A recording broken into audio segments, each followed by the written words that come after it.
Edward thought he was just taking a miserable night shift at the North End auxiliary plant because nobody else would. That sketchy contract offered triple pay for 2 straight weeks, even though every other certified technician in the district chose to nervously look away. The local rumors were incredibly dark. Unexplained industrial accidents and systems crashing mid-cycle. Rumors warned that anyone signing on was walking straight into a rigged termination trap. A career-killing audit, massive liability. He read those warnings, thinking it was just work. Then he opened his wallet and counted the last few crumpled bills. Barely enough cash to buy his little girl's medicine before the morning.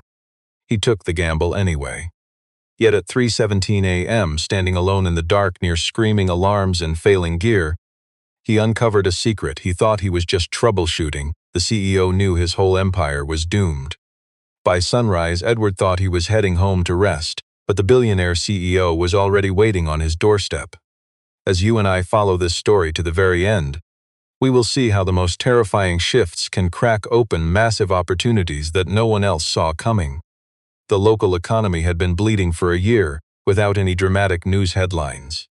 Just a slow, exhausting grind that drains normal people before they even realize what hit them. A plant cutting shifts over here, a massive logistics hub freezing payroll over there. Scores of companies suddenly deciding that firing hard workers was just smart business.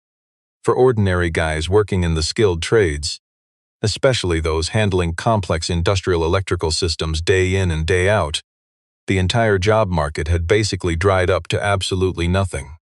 Edward lived in a cheap rental on a dead-end street, the kind of block where small houses sat crammed right against each other, where struggling neighbors tiptoed quietly around each other's shared misery.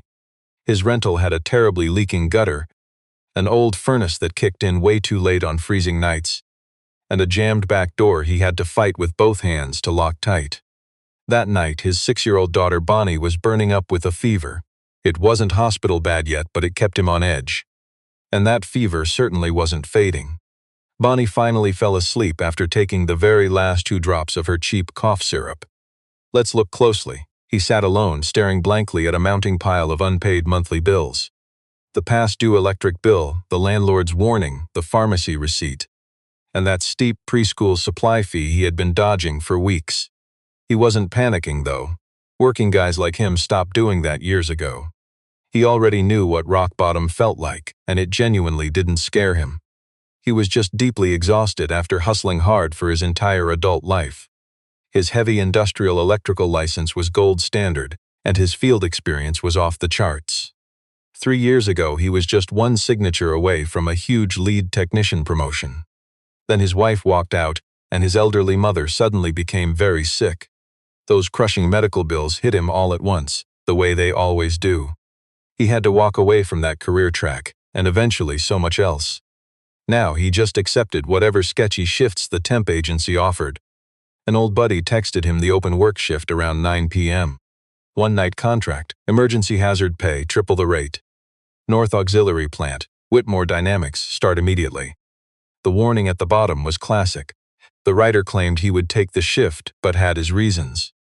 Edward knew the rumors of bizarre, unexplained system failures. A previous technician had walked off without leaving any paperwork. The main campus staff always spoke about this northern facility with caution. It was that quiet tone people use when something is broken, and they are avoiding the problem entirely. But taking the unwanted job starts at home. He sat listening to his daughter Bonnie softly breathing. Earlier that day, his little girl pulled his sleeve to ask.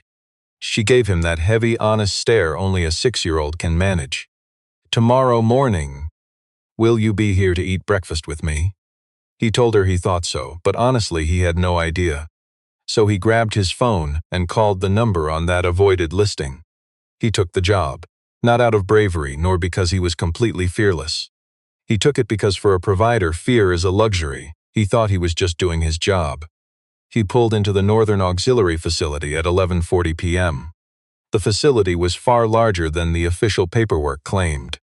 It was a massive hub running the entire regional network. Picture endless server racks and heavy industrial batteries. Huge climate systems fed a live data center alongside a 24/7 dispatch floor. At this hour it was stripped down to a skeleton crew. The air held that eerie silence of heavy machinery just idling. The security head, Christopher Lane, logged Edward into the system without smiling. He simply slid over a badge, along with a basic sitemap and one page of rules. His instructions were to stay in the monitoring bay unless an alarm went off. Another night worker slipped past, avoiding eye contact, stopping only to mutter a warning. Look, if something blows up, they just need a scapegoat to take the fall. That is exactly why they hired you. You and I can see what they ignored. Within 30 minutes, he saw the trashed records. The logs claimed perfect status codes and regular safety checks. The physical hardware told a completely different story. Things only a man doing his job would notice, like how a panel rests. Or the strange rhythm and color of the warning lights. Or the nasty grinding sound of an electrical relay pushed way past its safe limit. Years of fixing electrical systems taught him to spot fake logs versus a safe machine. And they were complete opposites. He reported a glitch, but Christopher claimed an engineer had already cleared it. Edward flagged another issue. A sudden heat spike near the batteries that clashed with the room temperature. He was told to ignore the climate controls unless directly ordered to act. The words were polite, but the real message was loud and clear. You are just a body, so do not think. Miles across the city, CEO Scarlett Whitmore paced through her fourth interrupted call at an infrastructure summit. She ran the empire, but she would soon realize he changed everything. We both know the story. Scarlett took over the empire, unaware a quiet night shift worker would change everything. Meanwhile, her operations director, Margaret Voss, was on the line, insisting the data center was only seeing tiny normal fluctuations. She swore everything stayed safely within managed limits. Scarlett just listened, asking a single question. Met with a polished corporate dodge, the CEO hung up and stepped back inside. Two completely different worlds collided that night. Edward Hale took the dangerous shift no one wanted, hunting lies between code and machine.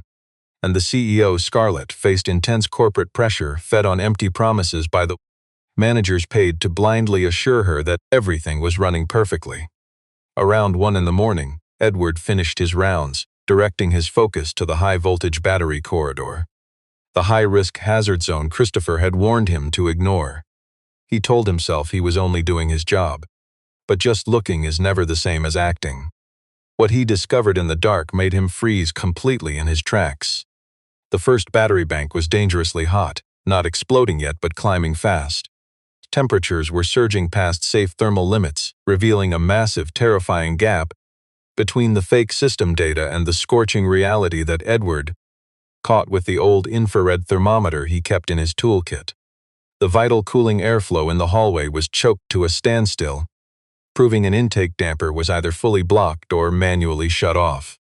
Meanwhile, the digital monitoring sensors were rigged to read dangerously low. Someone had deliberately bypassed the safety alarms. He checked the control panel, comparing its lies to the heat radiating around him. This was sabotage. The screen claimed everything was running beautifully. In reality, he stood beside a silent bomb built on corporate deceit. He confronted Christopher, laying out every terrifying detail of what he found, speaking with raw urgency that left no room for denial. Christopher offered a cold, empty stare, typical of a manager who chose profit over safety. The data facility was facing a critical audit tied to massive global contracts. An emergency shutdown meant facing massive financial liability. He tossed around that corporate buzzword exactly the way cowards do when they refuse to take responsibility. Edward walked slowly back to the break room and sat in silence. He pictured what happens when a battery bank suffers thermal runaway in a sealed, breathless vault. That dark thought made his stomach drop instantly. He couldn't forget those bypassed safety alarms. Let's be honest. We both know the difference between an accident and a corporate cover-up. He opened his worn wallet, looking at a photo of his daughter Bonnie. She was laughing mid-stride, her little sneakers completely untied as usual. He stared at her smile, lingering far longer than he usually allowed himself. Then he pocketed the picture, but gripped his infrared thermometer tight. The level 2 alarm finally shattered the silence at 3:17 in the morning. It wasn't some gentle warning for a simple glitch. He thought he was just doing his job. The CEO knew he had changed everything. You and I know a siren like this usually gets 3 guys sprinting before the second pulse ends. But on this graveyard shift, just one father needing a paycheck. That server battery rack he flagged 2 hours ago was now spiking hard, total thermal runaway starting in the 3rd cluster. The kind of deadly chain reaction that just won't stop once it crosses the absolute red line. The facility's cooling airflow had already choked down to practically nothing. He checked the main monitoring screen. The data center audit was 11% done, grinding through massive logistics contracts across 4 global terminals. Christopher was stammering on the dispatch phone, sounding completely hollow, the exact tone of a guy who just realized a massive disaster is unfolding, but hasn't figured out how to actually do anything about it. He kept desperately calling the backup systems engineer. He wanted some boss to sign off on a crisis decision while the clock was literally ticking down to 0. Then Margaret Voss finally dialed in from off-site. Her order was dead simple: hold the system, maintain the power load. Do not stop that server audit cycle under any circumstances. He knew exactly what that meant. It was the command of a boss willing to risk a massive fire simply because the alternative meant officially admitting on a permanently time-stamped digital record that the critical safety hazards for this exact meltdown had been ignored for weeks. He didn't follow her ridiculous order. He walked over to the auxiliary conduit running along the east wall of their monitoring bay. It's an old manual override switch that nobody touches, since the automated software usually handles everything. He ripped it open. He isolated the burning cell block from the main power grid without killing the racks. He carefully pushed the remaining thermal load down the backup path. Then he manually forced the ventilation fans on, using a physical switchboard nobody had touched, judging by the thick layer of dust, in a very long time. He worked in a hallway where the heat was spiking violently, and the heavy air tasted like burning copper. Gripping his tools, he relied purely on a complex facility map he had practically memorized for moments like this. He scorched the back of his hand against a blazing hot metal pipe. He felt it but kept moving. At one point, the oxygen dropped so low he had to stumble back to the doorway for 30 seconds just to breathe before diving back in. He went back, the meltdown stopped. The whole IT infrastructure kept running its audit perfectly. The site never dropped power, 0 client contracts got breached. You see, to the outside world, absolutely nothing happened tonight. Before leaving that smoldering monitoring room, he snapped pictures of the panel readings and corrected airflow logs. And the screen proving someone ignored those alarms, complete with digital timestamps and manager login names. He backed those photos up to his phone and a hidden memory card in his toolbox. Then he scribbled a polite maintenance note for her, thinking about his little girl's future. Across town, CEO Scarlett Whitmore woke up, frantic text message from her senior tech crew. Some disposable night shift dad stopped a massive thermal meltdown. He did his job, but he changed everything. The deadly server cycle completed, just another shift done. But he left behind evidence she would soon uncover. You and I see the truth, a disaster brewing for weeks, with safety monitors intentionally shut down. She read that text 3 times, then quickly typed back, "Send me the data center logs from the last 30 days. Nobody even thanked him for surviving. Not on paper. The men taking the biggest risks rarely get the corporate praise they deserve. His manager was waiting right at the exit doors when the shift ended. That handshake carried intense relief, but also deep shame that another man bled. Then he offered a quiet warning. The night's brutal chaos was facing internal investigation. He told our quiet, unsuspecting hero to stay completely silent until the corporate suit's finished. Edward just drove away. His scorched hand was wrapped in a rag, while his heavy jacket smelled of burned wire, a chemical stink that never truly washes out. He stopped at a late-night drugstore, buying the good cough syrup a single father normally cannot afford, along with some soothing cream and clean gauze for his burned hand. When he finally reached his street, the neighborhood slept in that heavy silence just before dawn, where the dark is barely starting to lift, but morning hasn't arrived. He struggled with the stubborn lock using both hands, then froze. His young daughter lay fast asleep on the couch. She had pulled down the cheap throw blanket from the windowsill, the thin, scratchy spare. wrapping it tightly around her shoulders, just like children do when they try and fail to stay awake for their father. One tiny arm rested on the worn cushion. The dim corner lamp was still shining. Edward quietly set down his heavy toolkit and knelt right beside her. Her forehead was warm but normal, her breathing slow and easy. He just stayed perfectly still there, terrified of waking her, but mostly needing to look at his sole reason for working. She stirred, her eyes flickered open, looking at his soot-stained face with that slow, sleepy gaze of a child drifting out of a deep sleep. "Was the work scary?" she mumbled. "It is over," he whispered. "Go back to sleep." She studied him for a moment, then closed her eyes again. Pulling the thin blanket over her, he dragged his exhausted body to the kitchen to warm up some leftover soup. You would think his brutal shift was finally over. He placed the cheap pot onto the burner and clicked the flame to low. But then a sudden, firm knock rattled the front door. He opened it, still dressed in the soot-covered clothes he almost died in. His eyes were completely bloodshot, that burning red that comes from pulling an all-nighter in a room full of toxic server smoke. And the clean white bandage on his hand stood out clearly. Scarlett Whitmore was standing on his sagging porch. He recognized her immediately. Her face was on every major business magazine, making her instantly recognizable to anyone. She was dressed like she had walked straight out of a high-stakes board meeting, tailored coat, flawless posture, yes, but beneath the elite exterior she looked entirely different from her sleek public relations photos. She looked like an executive who had driven hours in the dark. He thought he just worked a shift. She knew he changed everything. He thought he was just working a shift.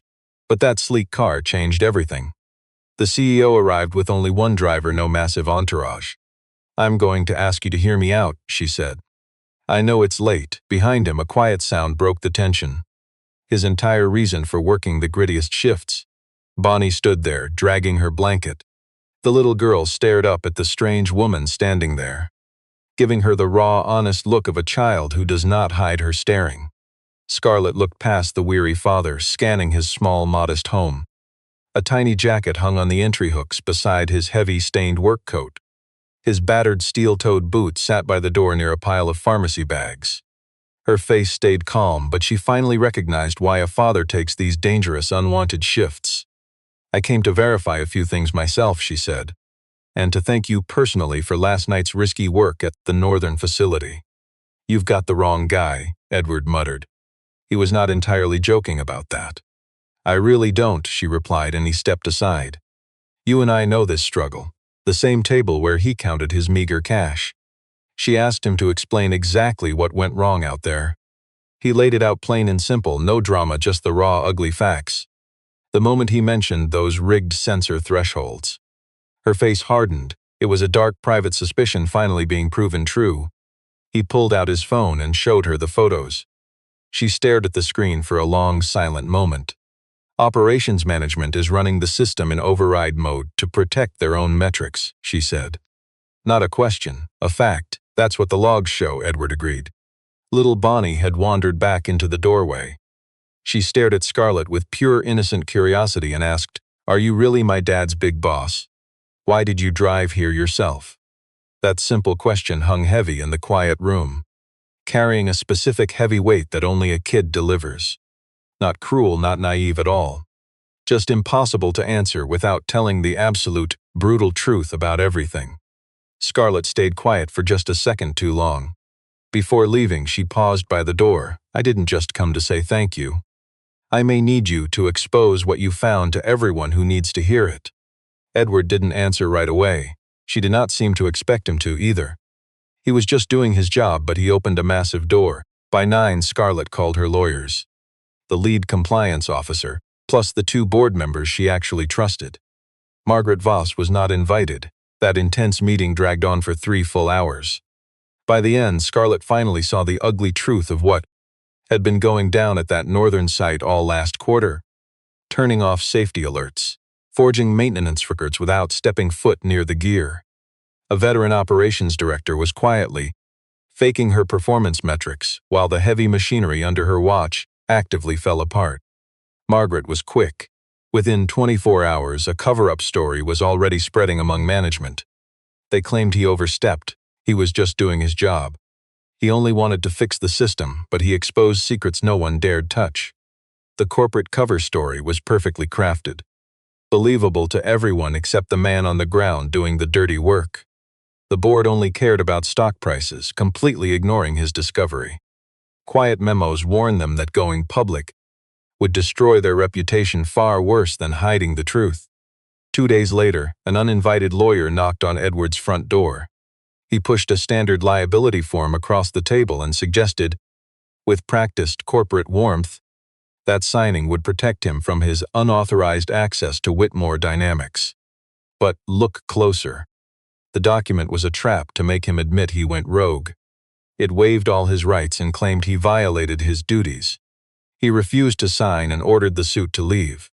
Afterward, he sat thinking of his daughter, Bonnie, and their fragile stability. He knew exactly what massive corporations do to ordinary guys who cause them headaches. They make them disappear. He was exhausted in a heavy way that had nothing to do with just missing sleep. He simply accepted the unwanted shift, found the evidence, and knew what it meant. That truth was too heavy to drop. That evening, his phone lit up from a blocked number. The CEO, Scarlett Whitmore, was on the line, speaking for less than 2 minutes. She straight up warned him she couldn't guarantee his absolute safety. She admitted she didn't control the crisis and wouldn't lie to him. But she could promise this. If he dared to bring his findings to a formal internal review panel, she swore she wouldn't let his evidence be swept away. She would risk her own position to ensure the official record showed the actual truth. The line went dead. Edward just stared at the wall in silence. No matter what this was going to cost him, he knew he couldn't turn his back on the truth now.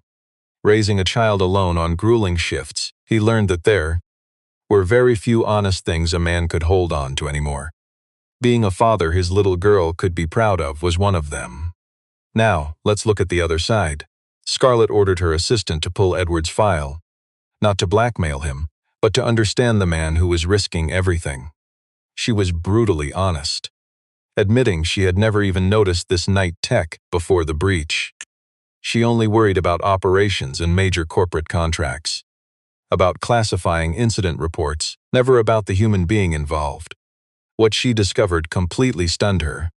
He aced a high-level electrical certification, earning 2 fast promotions in 6 years at a local plant, 3 years before accepting this hazardous shift. They had officially recommended him for a lead technician role.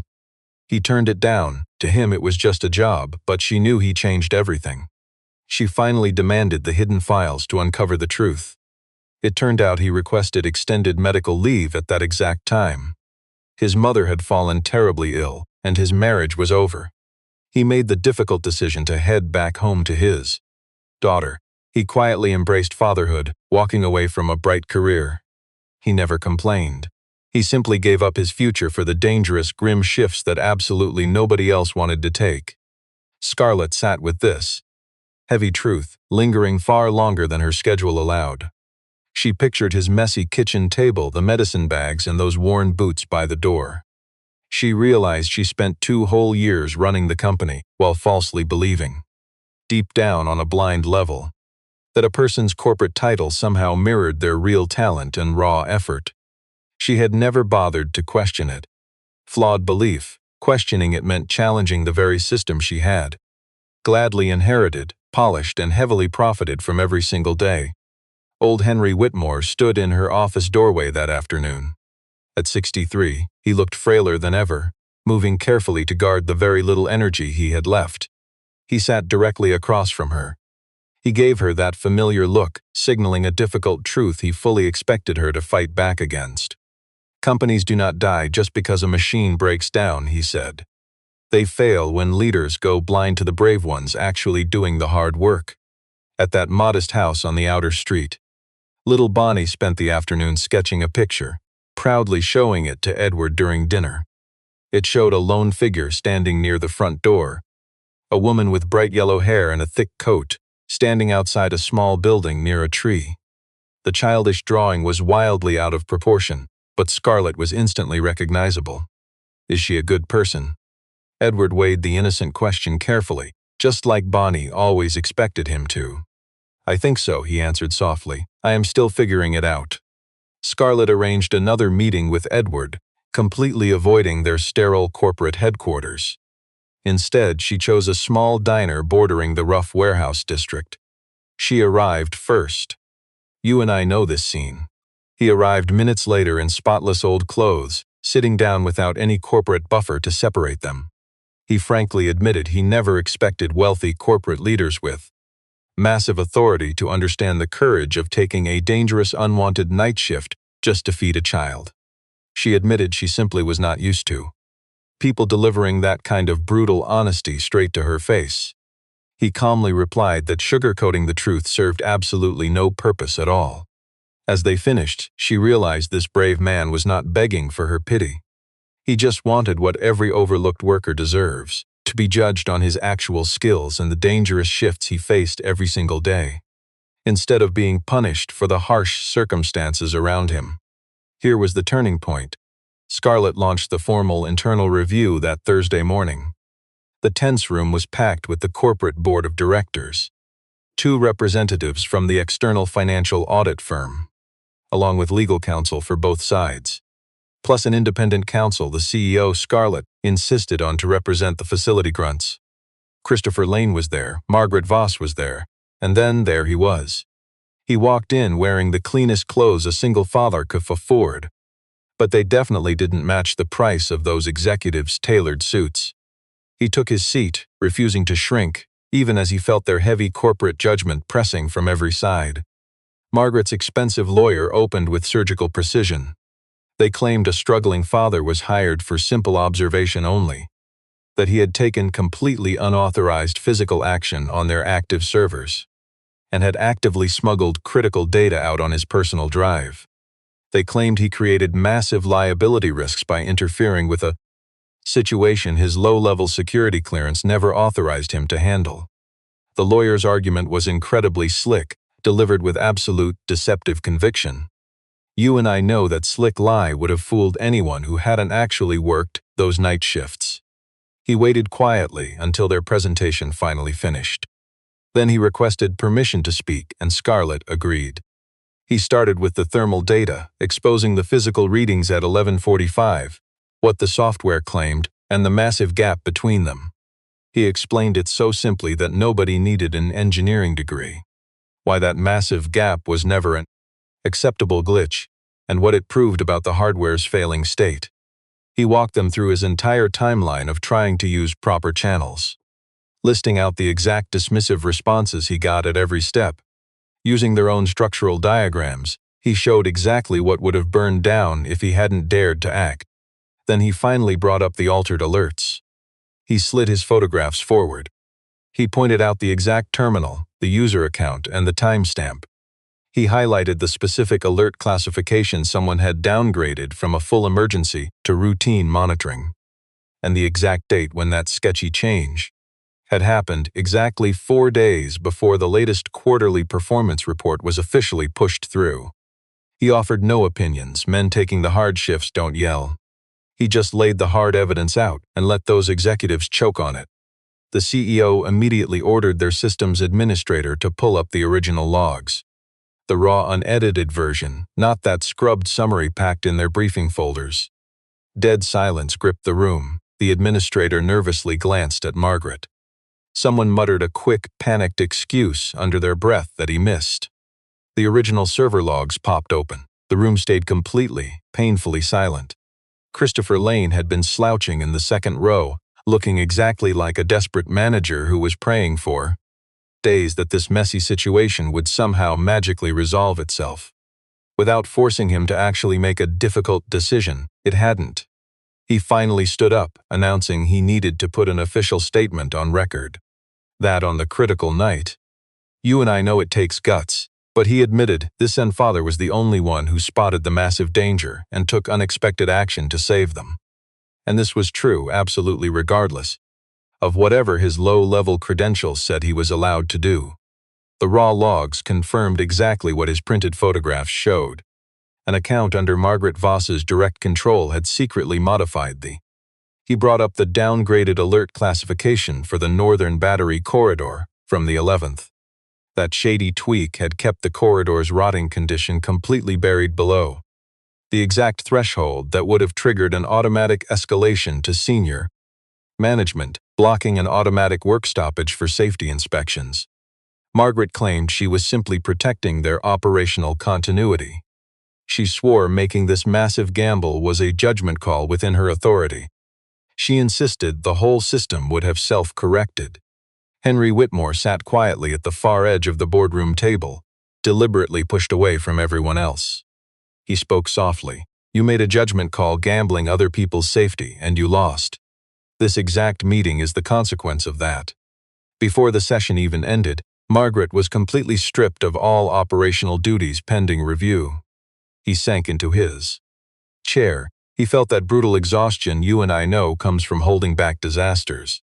He did not feel triumphant, though. You know that feeling of dropping a crushing load? Not lighter, but finally, it wasn't just his lonely burden. Scarlett pulled him aside privately once the board completely cleared out the room. She handed him a real position, no flimsy temp contract, knowing he had changed everything. An operational safety advisor, based at the northern plant, fully mandated to review and rebuild safety protocols across the entire site.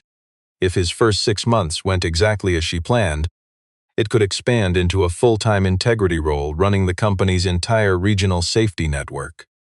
The massive salary she offered was way more cash than he had ever earned in a single working year. He did not blindly say yes immediately. "I refuse to be the PR mascot your communications team uses to say the company learned," he warned. "If that's the game here." She held his stare without ever flinching. "It isn't, but I get why you'd ask." He demanded what she was actually committing to. She gave him 3 concrete promises. First, a total operational audit of the northern plant, with every result handed straight to the board and external auditors. Nothing watered down or filtered through management. Second, a strict new protocol. Nobody could ever downgrade alert classifications again without a direct co-signature. And finally, a direct line straight to her, bypassing the usual corporate hierarchy for any safety nightmare he deemed serious enough to report. He just asked for time to think. She told him to take all he needed. That night, sitting at the kitchen table with his daughter Bonnie, he explained things, using simple words that a tiny 6-year-old could actually process. He told her Daddy might get a new job, a real one somewhere he knew. Bonnie processed this news with that serious little face she saved for big questions. "Will you still have to go into the scary places all by yourself?" she asked. He thought about that longer than a simple kid's question probably required. "No," he said, "I really don't think so." 3 days later, a mysterious package arrived at their house on the outer street. Inside was a medical-grade burn kit and heavy-duty ointment, professional sterile bandaging, a wound care manual, and a folded sheet of paper. The note said, "Thank you for standing alone." He thought it was just his job. The CEO knew he had changed everything. It was not signed with a grand executive title, just her name, Scarlett. A few weeks slipped by.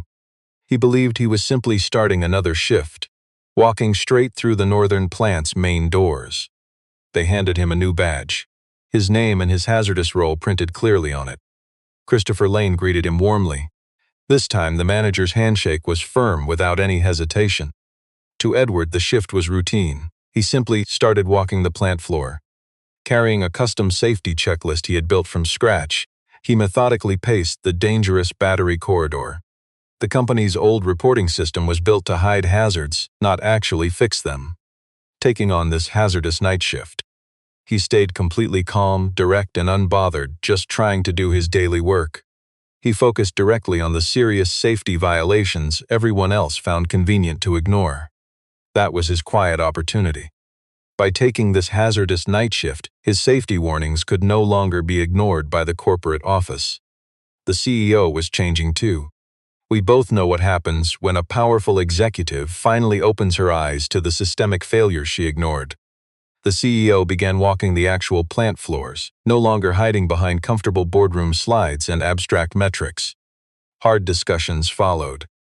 Uncomfortable, direct confrontations with senior managers, meetings she had successfully avoided for the better part of a year. She started asking hard, probing questions instead of seeking easy answers to defend her past decisions. She demanded real answers, knowing the truth might ruin her corporate illusions. Henry watched everything in silence. He knew that when someone finally steps up to lead, it needs no commentary. One Saturday, little Bonnie tagged along with her dad to see his workplace. The CEO invited them herself, promising a quiet, casual tour. The little girl marched in with the unstoppable excitement of a child who finally gets to see her dad's new workplace. She ran into the CEO out in the tiny front courtyard.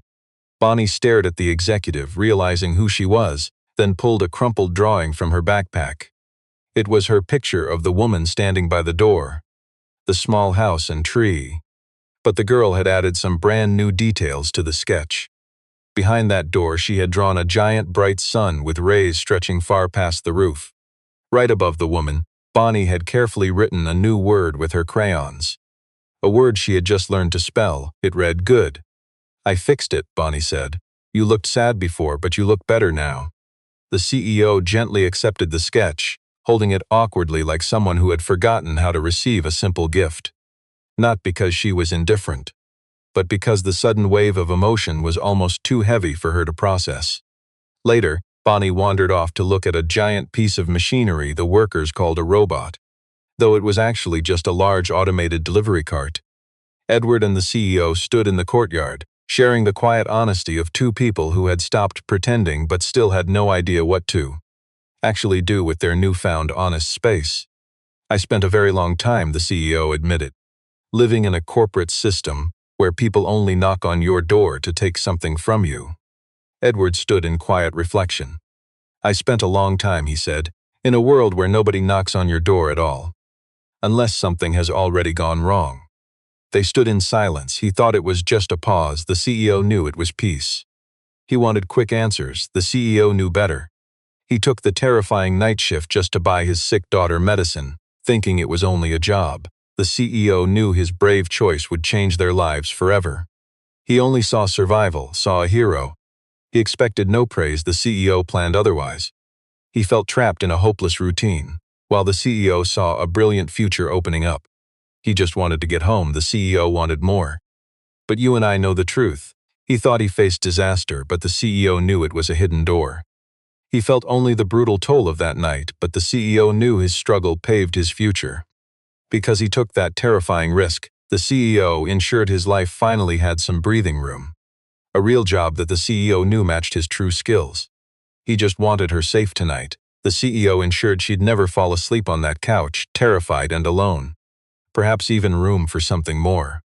He thought it was just teamwork, but the CEO saw a deeper connection forming. He felt it, and the CEO knew that spark would change everything.